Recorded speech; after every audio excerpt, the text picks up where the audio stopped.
Elles sont toutes femmes créatrices d'entreprises. Sarah, la bricolette, s'est lancée sur son vélo écolo dans le service de bricolage à domicile, le mobilier sur mesure et la construction de toilettes sèches. Marilyn, elle, s'est reconvertie peintre en décor et dans la restauration de patrimoine. Quant à Sandra, elle a créé un site de e-commerce dédié au tissu et à la couture. Elles ont toutes des parcours différents, mais toutes ont fait le choix de se faire accompagner pour lancer leur activité.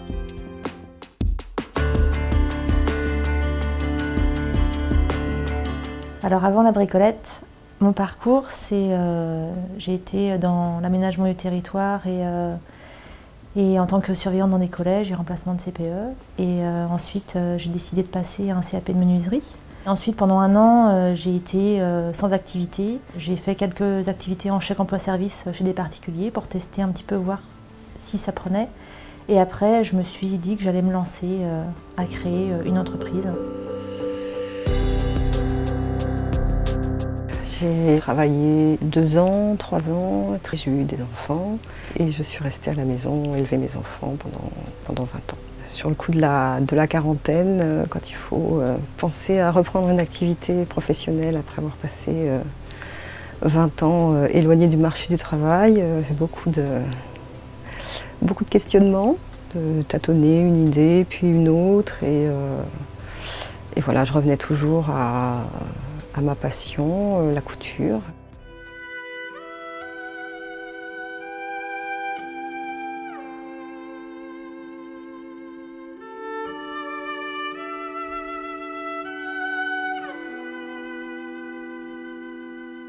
J'ai travaillé dans un domaine qui n'a rien à voir. Pendant 25 ans, j'ai travaillé dans une banque avec à peu près des changements de poste tous les 4-5 ans. Dans mon travail, on me proposait de repartir sur la région parisienne, dans la dernière proposition de poste qu'on m'a faite. Donc il était hors de question que mes enfants s'élèvent tout seuls. J'ai utilisé le droit du travail, tout simplement. J'ai demandé à faire un dossier de fonds GESIF pour financer l'école Murdec que j'ai fait à Nantes. Et ensuite, j'ai fait une formation accélérée sur la partie bâtiment. J'ai fait ce choix parce que j'ai toujours aimé la peinture et j'ai refait un certain nombre de maisons. Et puis ça a toujours été voilà, une envie depuis toute jeune de faire d'être dans ce milieu-là en fait.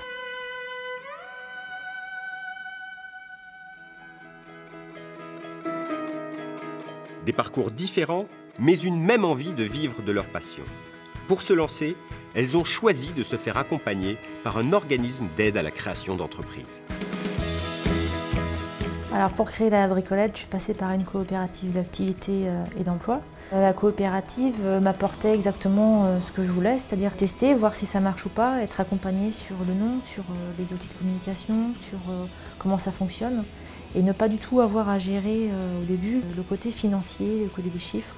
Ça me dépasse, enfin, ça aurait été trop compliqué pour moi de mettre tout en place en même temps. Créer une entreprise, voilà, j'avais pas imaginé que j'arriverais un jour à cette décision. Choisir en plus des statuts, une forme juridique et faire tout ça toute seule dans mon coin, c'était un peu, ça faisait un peu beaucoup de choses à mener de front pour moi.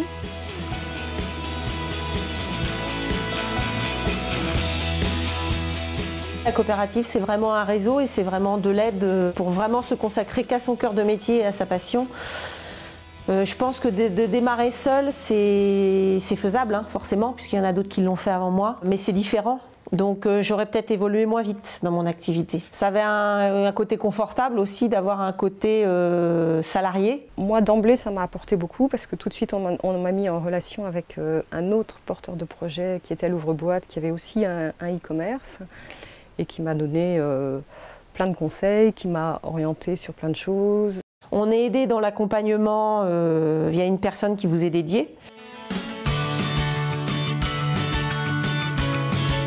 Donc tu es venue voir un petit peu comment je travaillais. Comment s'est passée cette rentrée, ouais, t'es contente? Ouais, très contente. Ouais. Tester son activité, suivi et conseils personnalisés, formation collective, réseau, coopération, collaboration, voilà les ingrédients qui font la recette du succès de la création d'entreprises par les femmes au sein des coopératives d'activité.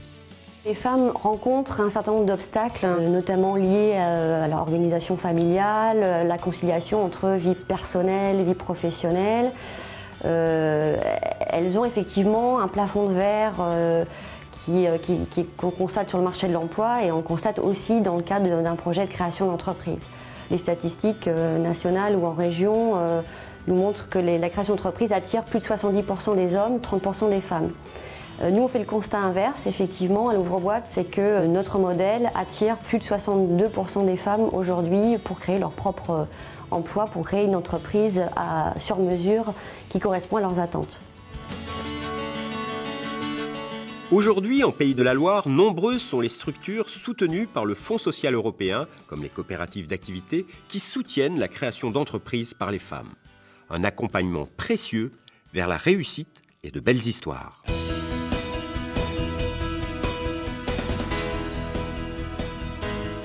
Déjà, ça me paraissait formidable de pouvoir dégager un salaire.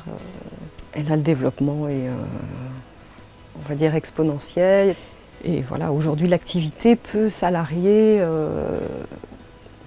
moi, plus un autre salarié, plus un mi-temps.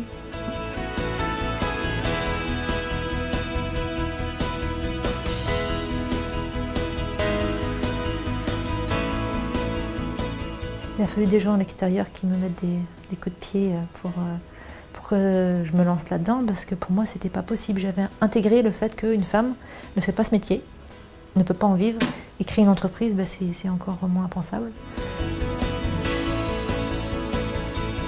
Le bilan plutôt positif, puisque le chiffre d'affaires, là, sur cette année, va avoir pris 25%. Aujourd'hui, pour rien au monde, je reviendrai en arrière, et voilà. Je sais que j'ai fait le bon choix.